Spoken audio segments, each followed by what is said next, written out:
Okay, so welcome back to our year-end chat over a beer. Audio check. Yeah, so it works. There's a random dog. Sorry. Okay, cheers. Cheers. Okay, so we've been doing this for about a year. Yep. So I thought this would be a great time to maybe reflect on what we enjoyed this year, what we didn't like, cameras we hated, things we really enjoyed doing, Okay. and yeah, maybe discuss what we're gonna do for 2025. Okay. So I guess let's start with the things we enjoyed lah.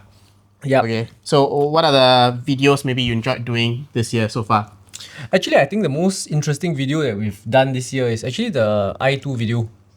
Okay. So I think that one we actually that was what made our testing workflow. Yes. Because after we did that video, right, we figured out how to test the cameras and what people are looking out for in the testing. Yeah, and then it sort of became our process in testing cameras. Yes. Yeah, so if you watch the Min Rolly 35 video, Yeah. the testing was somewhat similar. Yeah. Similar. Correct. So yeah, we had a lot of fun with that video, but that video took quite a bit of time to put together also. Yes. So I don't know if it's like a love-hate relationship with gear reviews. Yeah. But sometimes doing gear reviews properly is like an exercise in patience. Because, of course, we love playing with new tech, new gear and all that stuff. But sometimes, you know, you're just out there shooting images. Sometimes images you probably wouldn't take. Yeah. Just so that you can see how the camera performs. Yep. Okay. And you know lah, sometimes you just don't want to run through 5 rolls of film through a camera, because as in we don't see any returns, as in we don't make money from these things. So film is a bit expensive. So and that's assuming you enjoy the camera. If you hate using the camera, then Hey, don't disturb. okay. Come here. Random dog attack. Yeah. okay. But if you enjoy using the camera, I guess still okay. Yeah. But if you hate using the camera, I think the worst, my most hated review was using the Lomo automatic glass for the Instax Mini. Okay. Yeah. Why do you hate that one? It's just that I felt like the glass didn't increase the sharpness by the amount I had hoped. You know, and the It was basically exactly the same camera, right? With just different lens, right? correct, and a wider lens. Yeah, and I wider felt the lens. wider focal length just didn't gel well with me. You know? Okay. Yeah. Yeah, then the wide lens had quite some vignetting also. Yep. And you had to use So, flash, and yeah. then your zone focus had to be quite accurate. If not, it Yes. defeated the entire purpose of Correct. using a glass lens. Yeah. Yeah. So I guess I didn't. It's a love-hate relationship with gears, but Yeah. I guess ultimately we want to do nice gear reviews. But there are also different kinds of gear reviews. I think today we filmed something that's a little bit more fun. Yep. Not too serious. I guess first impressions. Of course, things like we will still put out great reviews of if like Rollei 35 AF. Yeah, You know, yeah. if they release a new Yeah. camera, a new Mark II version, we definitely will test it out. So on the topic of gear reviewers, right? I think most of you have watched other people make reviews on modern cameras. Yep. We won't say who, but I think some of the people these days are reviewing things for the sake of Pentax. being in the good books of the companies, but I guess because they're sponsored or something. And they tend to keep posting only good things about the reviews. I think, Yeah. okay, maybe they are, but it could also be that you're in an environment where you have to continuously Yeah. produce content. Yeah. And sometimes, like, you know, the company actually gives you, oh, we have a 50 megapixel camera, and then you just keep repeating it, Yeah. but you don't actually do the testing Yeah, to correct, see whether that 50 megapixel there is any significant difference between the Mark IV versus the Mark III. Yeah. So in a way, your whole channel becomes It's like an advertorial for the brand. instead of a review. Yeah, they're not reviewing. They're just telling you, oh, this is the camera. It has this spec. Yes. But they fail to say why this spec is good or bad, or is it important for these. Is it even relevant? people? You know, yeah. Because if I honestly wanted to figure out what the specs are, right, I can just go online, just read it for myself. Yes, correct. Yeah, because what we're watching when we're watching a YouTube video, I'm sure if you're watching us, you want to know what we think about the product. Yes. And you want to know how our use case may be similar to yours. and how the effect or impact of the product may make on your life lah. Yep. And I guess Yeah. whether we endorse the product. Yeah. You know, there might be some things we don't like, some things we like. Yeah. But if you're similar shooter, as Ian said, or workflow is similar, Yeah. then you might enjoy using Yeah. the cameras. But that can only be done if you test the camera out and really put it through its paces, try it in different environments. If it's film, you throw how many rolls or cartridges of film through it. Yeah. So I don't think, right, for the Rolly video, I don't think a lot of the reviewers Yeah. have actually shot the camera as much as you, yes. because they have not lived with it. They just got it for review, then they've just tested maybe 1 or 2 rolls. Yeah, and I wouldn't be Yeah. surprised if, let's say, they shot it in a day or two, then developed the films and then gave their review. Yeah. I wouldn't even call it a review. I would call it a first impressions in such a video. But you know what? Sometimes you have like embargoes that you need to hit. You know, maybe the camera was given to them a week before. Yeah. You know, but I guess Back to the topic of embargoes, I think if you can't produce the content well, right, just don't stick to the embargo date. yeah. If you're Actually, going to yes. produce a rush content, right, just like how some companies have produced rush cameras, right, it's not going to sit well with the users. Yes, correct. And I think like when the embargo is lifted, there'll be like 30 videos of the same camera. Yes. So it's also very hard to Yeah. actually compete with other like the audience itself for their attention. Yeah. So I guess that's the Yeah. as in this is something each content creator has to deal Yeah. with. But I guess it irks me when no proper testing is done. Yes. And you just harp whatever the manufacturer says. Yes, And you yes. don't think about whether it's relevant, irrelevant. As in, you can have 20 stops of stabilization, but is it truly relevant? Like for most people's use cases. Correct. You know, especially if, let's say, your previous model had 18 stops of stabilization. Yeah, Like, well, where's the... as in that case, would it be even better to just buy 18 stops? You know, at that point, So back to this specs, chasing the specs. Sony just released their new A1 Mark II.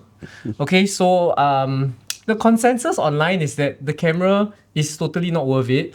But I feel that actually it's still the best in the market given the spec. I don't know what you guys are expecting from it. It's not going to wash your dishes. It's not going to raise your kids, you know. It's still a camera. So it's still industry leading. And the price has not changed in the previous one. So I feel that, all the reviewers are critical. Overly critical about this kind of things these days lah. I mean, it's a professional camera. You shouldn't review it as something that you are going to buy unless you really need it. So I don't know why everyone's so critical about it lah. But I guess also maybe we look at products from their previous iteration when users aren't replacing it. Like rarely do you go from an iPhone 16 to 17, you know. Correct. You might go actually a few generations back. So even that incremental upgrade might be sufficient enough for someone using a 5-year-old, 10-year-old camera to actually want to change to the modern. So I guess like we reviewers, because we go through so many cameras so fast as well. And we always compare it to the previous iteration. We don't really understand the perspective of the average user. You know? Because I mean, technology has sort of stagnated, just as film cameras did back in the day. I guess every new version of camera, like the Nikon, when it went from the F5 to the F6, it just became smaller. Yep. I mean, how can you make it better? It's at the F5 was the pinnacle of film cameras already. So the only thing you can do is make it quieter, make it smaller. Yeah, but I mean, tech-wise, it's the same. Correct. And your Leicas these days, your M6 is still... I don't think it has like how can you improve reinvented the... You can't reinvent the wheel, you know? Correct. Unless you add AF to it, but as a rangefinder, manual, what more can you do? But I guess that's the issue with modern gear. As in, a new laptop comes out, it's just going to be iterative. It's not going to be like... I think as reviewers, I think sometimes people expect too much. Correct. You expect every single release to be like leaps and bounds ahead, something very innovative. But the reality is, I think things have come so far. It will take a great technological leap for anything to suddenly improve by double again. Yep. Yeah. And I guess like maybe the conspiracy theorist in me also thinks like some companies, they just don't fight with one another. Fuji always stays on the APS-C market. Correct. Sony stays on the full frame. And it's like this hidden agreement, gentleman's agreement, if you would say, you know, just to not, I won't encroach into making an APS-C sensor camera or video camera, and you don't encroach into full frame, and we will live happily ever after. So interestingly, I've done some research. I realized that Sony actually has a subsidiary called Sony some imaging or semiconductor solutions, right? So this is a separate company from the Sony camera itself, and this company actually makes sensors for all the other brands. The brands would actually give the specification to Sony and then work out something. So Sony doesn't actually control what the other brands get. It's what the other brands want to buy. Yep. And it's what the other brands want. So yeah. And are willing to pay as well, I Yeah, suppose. correct. Yeah. So if the other brands have their own IP, they can obviously get Sony to manufacture something to that IP lah. Yep. Yeah, so I don't think it's also fair to say that everything in the market is Sony. Yeah. They're just the manufacturer of the hardware itself. Correct.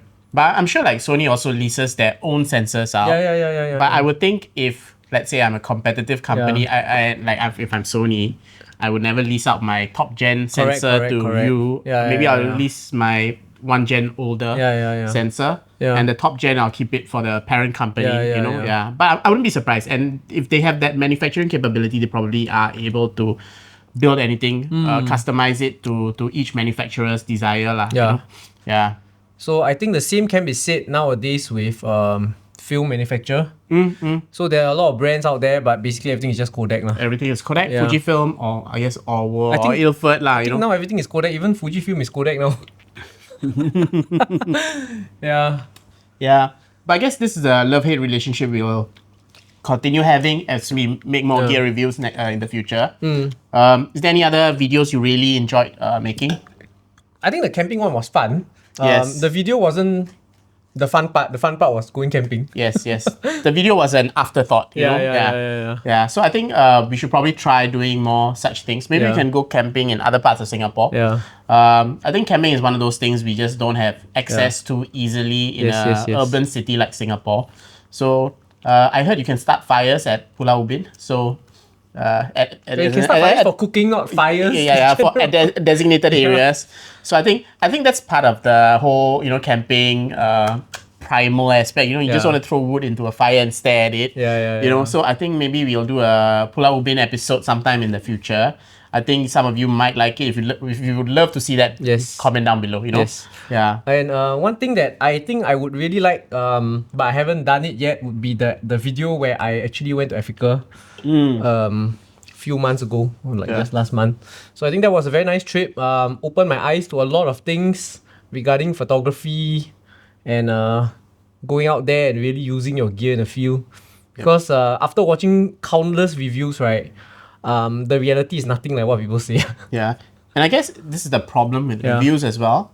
It's just like, I guess, learning how to swim by reading a book. Yeah. You can't do it. You actually have to go out and do it and practice and make mistakes and then just keep learning from it. Yeah. So you can watch all the reviews you want, but until you get the camera and actually use it, it's a totally different ballgame. Yeah. So you only start to appreciate why the professional gear is professional when you actually use it in quite an extreme setting.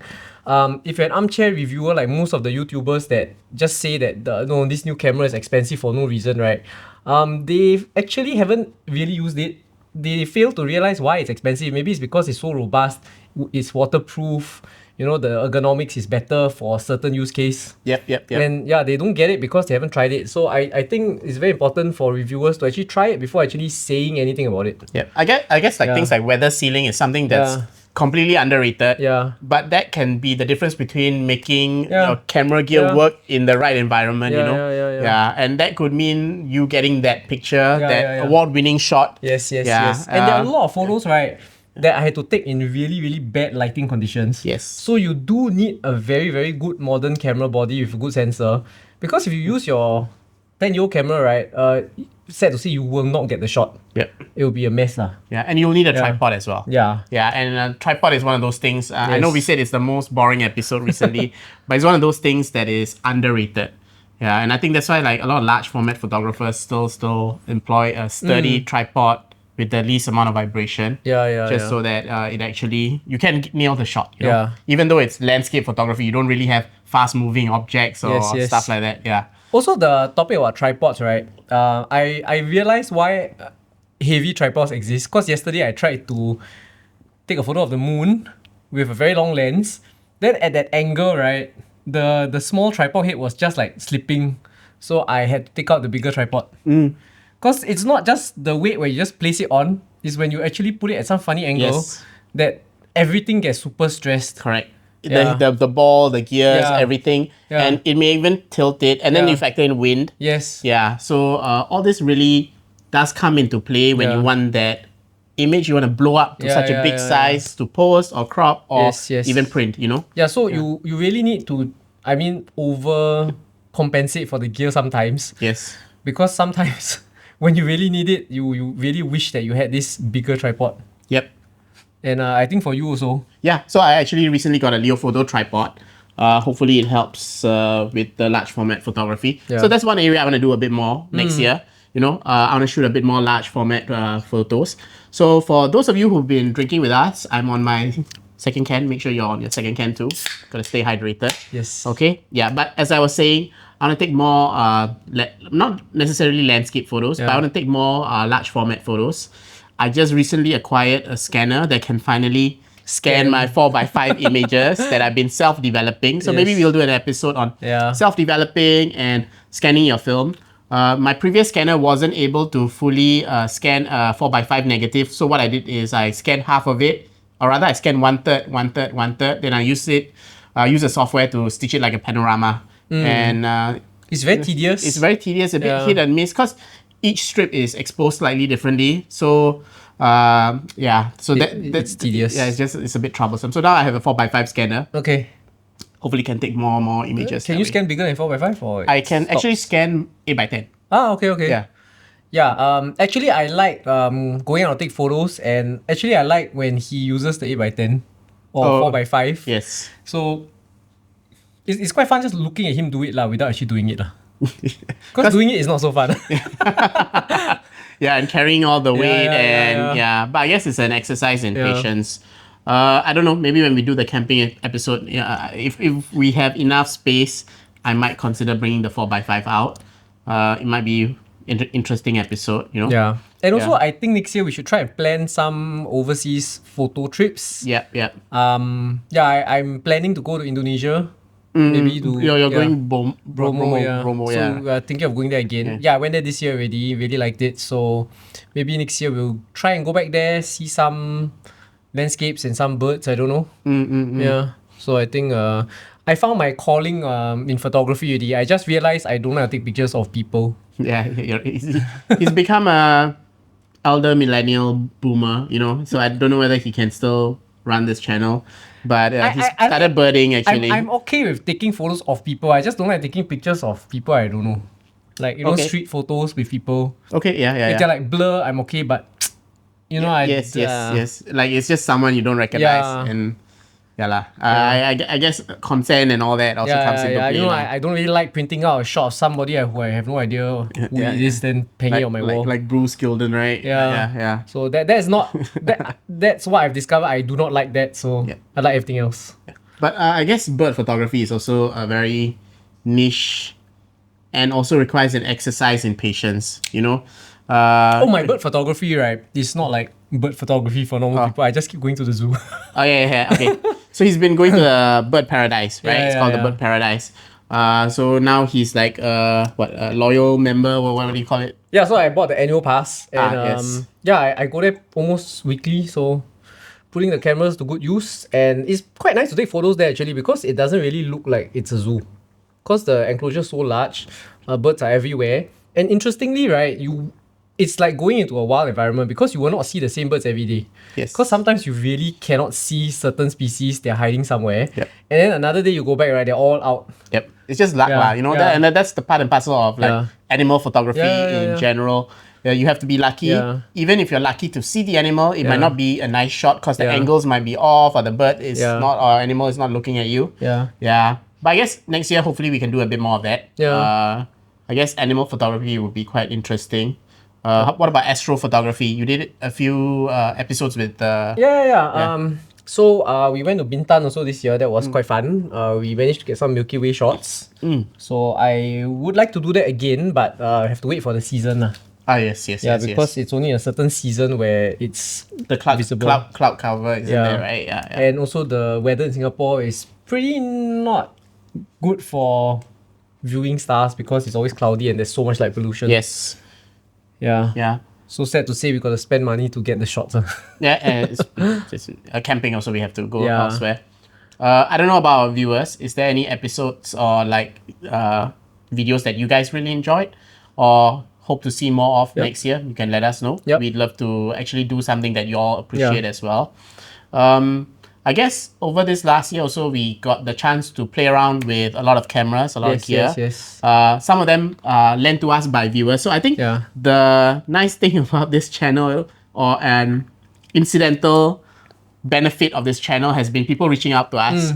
They've been wanting to share their love of their cameras with us and even have us try it out and use it and do a review so that others who are looking at that camera can see and learn about it, because a lot of these old cameras you don't really have much reviews out there. And I guess we got to play with quite a few old cameras and also new ones. Yep. Is there any camera in particular you really enjoyed using? I wouldn't say best camera because it's a very subjective thing. Like best is subjective. As in, best for you might not be best for me. But what is There's the no best? It's always a best for somebody. Correct. It's always Yeah. what's your use case and what do you find important. So Yeah. the best one for me, Yeah, well, or not best. Like, which is the camera you really enjoyed using and playing around with for the past year, maybe year and a half? in the past year, Yeah. I think the most fun camera is actually the Min TLR, the TL70 Plus. That one is the most fun camera because it's still pretty modern. The meter works quite well, but it has that full analog, very difficult to use, very difficult to frame process. So I think that's the most interesting camera to use. Picture quality wise, it's decent for Instax. It's still an Instax after all. Yeah, so I think it was just really fun. Yeah. It is a fun camera. I guess shooting on instant mediums is, it takes the seriousness of photography out. You can have fun, take an image, you can see the image straight away as well. Personally, for me, I guess it was actually the Rolei 35 AF. I know this is like Controversial topic. controversial opinion, but I really enjoyed shooting with it because I've been using a Rolei 35S for very long. So getting this AF was, you have autofocus, you have flash, you can finally shoot at f2.8 without zone focusing. These were things that are game changers. But of course, it's has a bit of issues with build quality. But as something I enjoy, it is one of those things that I really enjoyed shooting with. But that's also one of the cameras I really didn't like this year. Mainly because it's too damn expensive. We were just discussing again. If the price was like $400 cheaper, right? Everyone would be less critical about it. Okay. Everyone will love it so much more, right? And the flaws will be just forgotten. Yes. But I guess also the problem was that Pentax released their camera first. And they set the market price at a certain level, 899 euros to USD, which is already a very high price point for a camera. Of course, as in, we're not really considering the R&D, the need for the manufacturer to make back their R&D expenses, the profit and all that. But 899 for a half frame is actually quite expensive. By pricing it as such, it kind of enabled Mint to price theirs a bit higher. But actually, Mint shouldn't have. They should have just priced it slightly higher. Yeah, slightly higher, but higher. still within the range. So at least people won't be so unhappy that some things weren't put together so well, quality wasn't so good. Because if it's cheaper, no one's going to complain. Yes, and I think also when you pay a premium, but you don't get a premium product, you get a little bit upset. Yeah, because in this day and age, right, for $1,000+, it's pretty steep for analog camera. Yeah, it is. Because you forget to include the price of film, price of developing. Correct. And that thing adds up. Yes. Yeah, and film is increasing in price steadily every year. Damn you, Kodak. Damn you, Kodak. So Kodak also said that they're increasing prices because they are shutting down the plant. They're trying to upgrade their manufacturing capacity. Yeah. But who knows if they're going to actually bring down the price. Maybe they're just going to stick with it. Yeah. As in, I also think they probably raise the prices so that it reduces demand. Yeah. So that while they are unable to manufacture anything, they can still have enough stock to sell it. Because you don't want to price it at a point where you think all the stocks will run out and then you don't have any Kodak products. Yeah. Most of us, we're just hobbyists, we're just shooters for fun. But I'm sure like certain industry filmmakers, they require spools and spools of film just to shoot their IMAX quality films, and I'm pretty sure that takes up more of Kodak's time than actually making. And so 35 Kodak is also trying to like clamp down on people respooling the film. So that's also a bit annoying lah. It's a bit annoying. Yeah. But I guess because the respoolers, they've always had this variability. Yeah. Some were good, some were not so good. Cinestil, of course, was pretty good. Yeah. But I wouldn't consider them respoolers because they buy direct. Yeah. And I think they buy film that's ramjet removed already. But I'm not sure. This is just hearsay. I have no idea. Yeah, it's just hearsay. But there are a lot of these like bespoke brands. And then they slap their brand on it. But then the quality of the film isn't so good. So I think it will... But someone has said this has made film much more accessible in certain areas. Because there's like no dealer for your Kodak Gold and Portra. Yep. So the local shop probably just brings in bulk and starts selling. Correct. Yeah. Because it's much cheaper for them to do that than to actually bring in the gold and yes. Yeah. So hopefully those industries don't end up dying and your access to film doesn't dry up. Yeah. Yeah, but I think Ilford is also going to raise prices. It's like every end of year, I wish they would raise prices at a different time of the year, When there's an announcement, it's never good lah. When there's an announcement from some film company, it's never good. I worry about Fujifilm announcements the most because they're always like mentioning, we're going to stop this stock. Or this stock is being discontinued, recently someone posted about some film that was made in the same company that Fujifilm is made. So I'm not sure whether... That one is in China. Yeah, it's in China. I think Fujifilm opened like a factory or something in China. Yeah. Started producing some films. Okay, all this is just hearsay. I'm not sure I have no idea also. whether it's accurate. Maybe you can let us know down below if you know anything. But someone was mentioning that factory is also producing some other variant of film. So a lot of people are wondering if it's gonna follow the same formulations or it's gonna behave similarly. So I guess maybe we can test that out next year and we see, we can use our usual testing methods. Yeah, so I managed to print a very, very high-res chart. Yeah, so that was a pretty good yes testing chart that we have done. It's a reference point we've been using. Yeah. Oh yeah, so one of the things I've learned this year is how to print. So I think that's one of my breakthroughs this year. Yeah. Because that is how it has basically redefined how I look at photos. Yep. And what I look for in a camera these days. Because after you print, your requirements would be slightly different from posting online, social media. And you need a pretty good camera lah if you want to print big lah. Yeah, and actually I would say one of my breakthroughs is it's incidental from you printing, because you've asked me to send you some images that's worth printing. Then after, you curate most of your images for social media, like Instagram, whatever. And of those, not all are print quality. Yes. Because you need the resolution, you need the image not to fall apart when you edit it too much. Then you realize actually after that, the number of images you have is just, you can count it within two hands, the total images. So once you start worrying about the final print, you start looking at every single aspect of photography. Yes. Like everything from even the minutiae, like the tripods and stuff like that, just so that you have that level of sharpness, that level of resolution, so that you can make the final product. Yeah.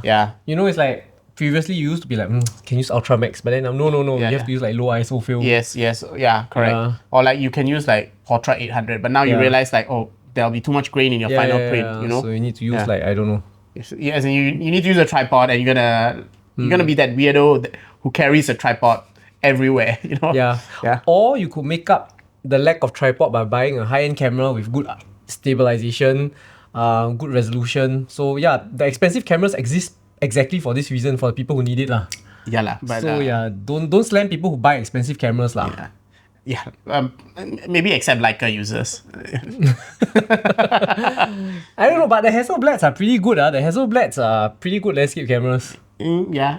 The new but that's not X2Ds Leica, right? Yeah. No, that's not Leica. Yeah. So there's a different company altogether lah. I don't know. I guess they want to lay their, I don't know what they call it, Noctilux. Yes. They can lay their Noctilux everywhere. I don't know. If you're very tired of your photography, just go find a Leica user group, join them and look at their photography. Sometimes it makes you wonder what is going on. So I'm ranting a bit, but what other things do you want to try out next year? Try out? Yeah. I think I'm going to try out more wildlife photography Okay. because I think that's pretty challenging because I do not know the subject matter very well. So I think that would improve my knowledge on animals. Yep. Yeah. And yeah, I think that's pretty fun lah because you can do it anytime. There's no restriction on who you can take photos of. Yep. They're not gonna complain. So For me, Yeah. I guess I want to try 8x10 eventually. I don't know whether it'll be next year or the year after. But once I nail down this 4x5 thing and I get more familiar with the equipment and carrying everything. So this 4x5 photography has made me look at every aspect of photography and try to fix it. So I realized my tripod wasn't good. I had to get a good tripod. I realized my scanning setup wasn't good. I had to get a better scanning setup.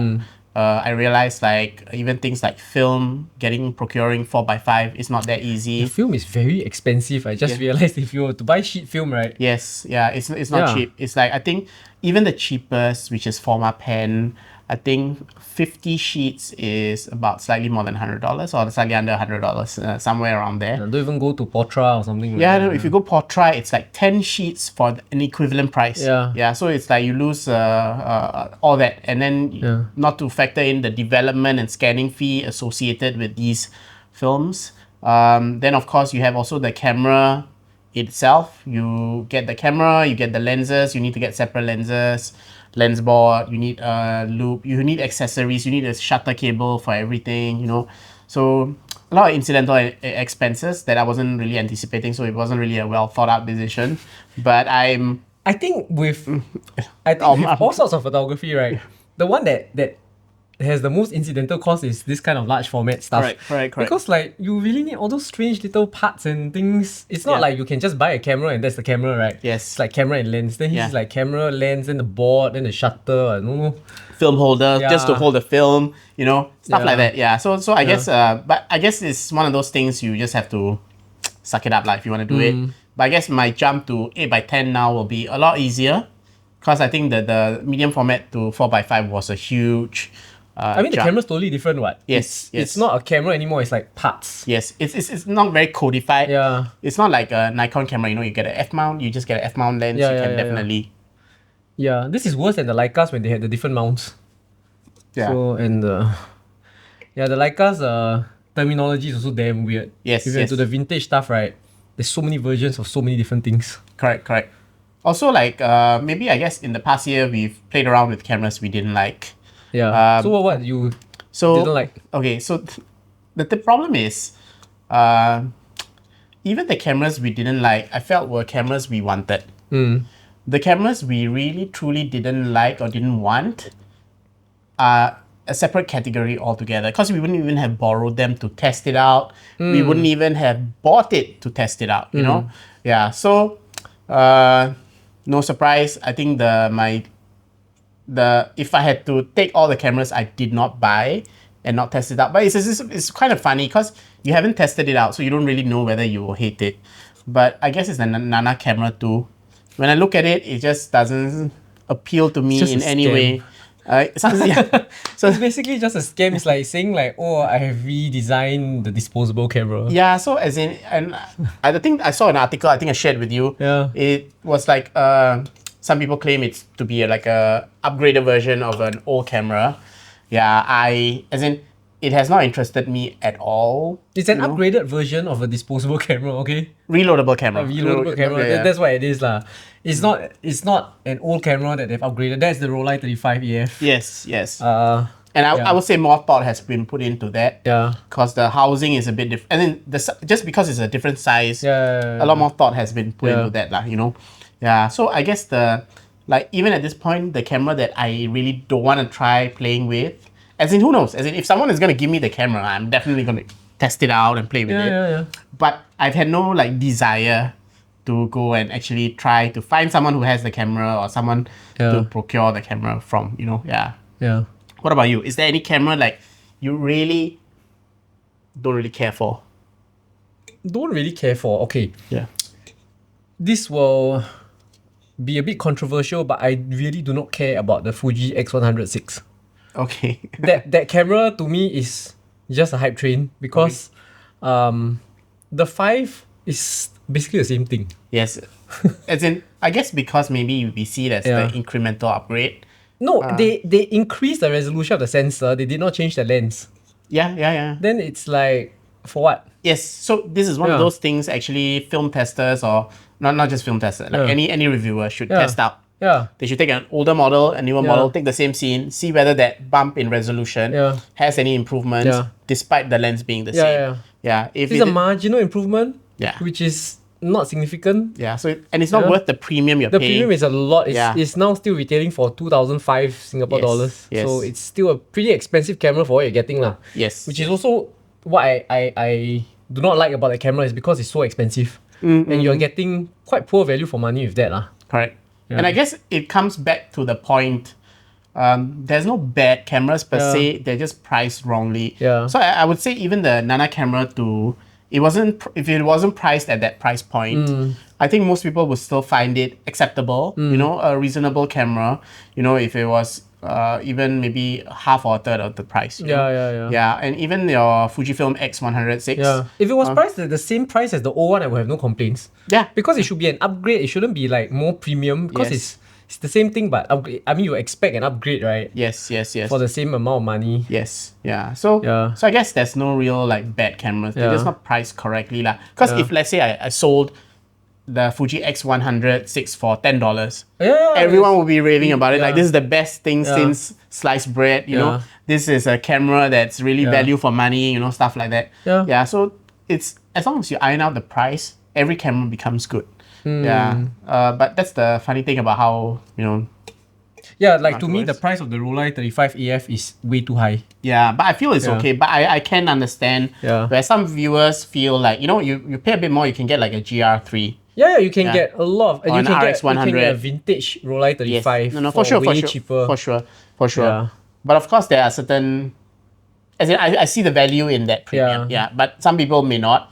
The build quality also is a bit lacking, so some people may find them deal breakers. Yes. So I guess in our review, I did mention like it had me questioning whether like what is important for me in a camera. So I guess it came down to the lens and stuff like that lah. Yeah, the build quality are things I could overlook, but I can imagine for some people it is something you cannot overlook at that price point. Yeah, for me, above $1,000, it better be solid, and if I drop it, it better not break. Yeah. Because $1,000 in these days is not easy to come by. Yep. Yeah, so I think I don't really know what the target audience is. Yes. Because the price is also a bit weird. You know, it's not like a luxury item. Yep. And it's not cheap. Yes. So nobody's just gonna buy it on whim lah. Yes. And I guess that's the thing. Like when you think about all the features in it, you can't really discern whether it's for a beginner or hobbyist or pro. You know? Yeah. Whereas for the Pentax 17 or Pentax 17, however you want to pronounce it, it's like That was clearly beginner. Everything like, you know, film loading was automatic. Yeah. As in, we take these things for granted as film users because we've done it so many times. For a beginner, even loading the film is daunting. Yeah. You know, and getting it right. Like, I mean, you can put it the wrong way around, you know. Yeah. It's possible, you know. It is possible. Yeah. So there are these things that the Pentax engineers and those who made the camera actually have thought out and made it simpler. And actually, everything in the camera can be learned via reading the manual. Yes. So it's made it really, really, really foolproof. Yeah.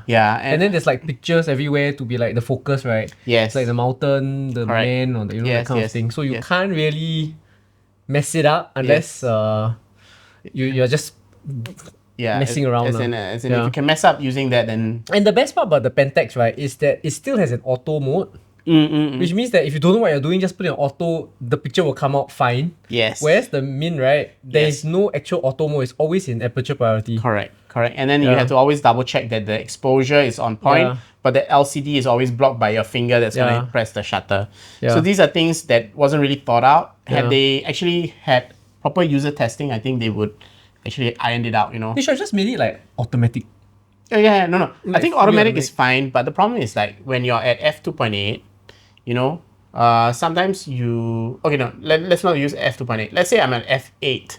I'm in auto, I'm in aperture priority. I don't know my shutter speed, whether it's 1 second or whether it's 1/500th of a second. Yeah. You know, because it's automatic. I don't know whether the automatic features enable it to run the shutter speed through that entire spectrum, or it confines it to a certain In fact, level? you shouldn't let it go all the way down because then you have camera shake. Exactly. So Yeah. those are the things that annoy me as a Yeah. photographer. Like, these things should have been thought of. Yeah. But these things should have, like, had they tested this with photographers, Yeah. they would have pointed these things out. Yeah, and it just requires you to use it for a week or two, and you'll figure that this is a problem, you know? Or they could just copy how your modern mirrorless camera does it. Because it shows you what the shutter speed is when you're aperture priority. Yep. And it will not let you get into a situation with shake without warning you. It's gonna like have some flashy thing that says you might shake. Yep.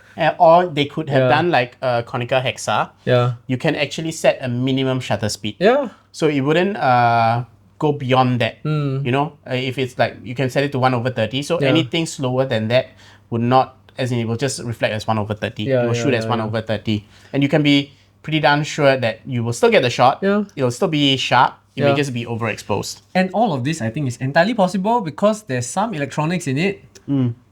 It's not a fully mechanical camera where Yes. it's so difficult to implement, right? This is basically software. Yep. It just has to be written into code. Yeah. Easier said than done, but I'm sure Gary is more than capable of it. Yeah. I think it can be done. I think it's No. it feels like it's rushed. As in, Yes. these little things should be done. Yep. And the annoying thing is that you cannot firmware update this camera. Yes. So even if he fixed it, right, you can't get it unless you probably send it back. Yes. Yeah. So yeah lah, but okay lah. As in, I can live with them, but I can imagine some people can't lah. Whereas you see with your i2, right, they actually updated the exposure. Finally. a year later, you know. Yeah, And but actually it was done. actually, I was really proud of our Yeah. i2 video because, right, I felt like a lot of people were complaining about the exposure videos, exposure of the images being off, but no one really had documented it in a manner that we did. Yeah, no one knows like how off it was. Yeah, how off it was, Yeah. and no one actually had created like a recipe to follow. Like at f-stop this, follow this exposure compensation. Yeah. Yeah, so I think that one was, I felt very proud, you know, because we discovered something. Yeah, we discovered something, and it was an incidental finding also. That's the funny thing, because we were doing bokeh testing. Yeah, then of the we were different- like, how come this is darker than this? yeah, even though the exposure is on point, we were in a Yeah. very controlled environment. Yeah. But then somehow, like at different f-stops, the whole image got darker and darker Yeah. and darker.